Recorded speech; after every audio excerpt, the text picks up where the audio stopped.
This video will show you how to use the Jumpmaster feature on your smartwatch to customize and record each Jumpmaster activity. This video will use the Tactics 7 to demonstrate. Planning a jump. Select Jumpmaster activity. Since the altitude information must be calculated by the barometric altimeter in the device, please calibrate it before the jump. Select a jump type. In this video we will use Halo. Please refer to the relevant videos for explanations of jump types.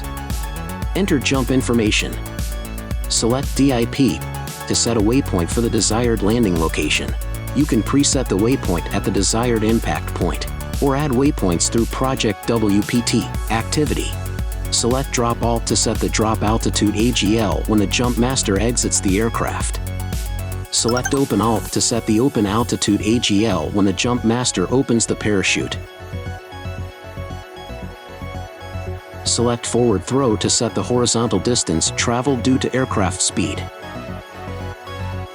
Select CRS to HARP to set the direction traveled due to aircraft speed.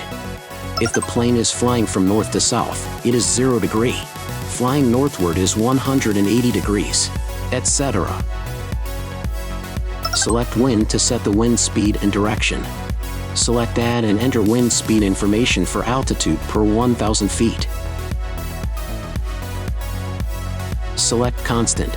These parameters can fine-tune some information for the planned jump. This video will use the default parameters. For constant settings, please refer to information in the video description. Select Auto to DIP to enable navigation to the dip automatically after you jump.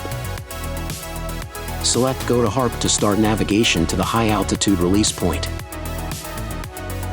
The Jumpmaster feature follows military guidelines for calculating HARP. Please enter all information. Once you reach HARP, no need to press any button. The watch detects automatically when you have jumped to begin navigating toward the desired impact point using the barometer and electronic compass. That's it. Thanks for watching.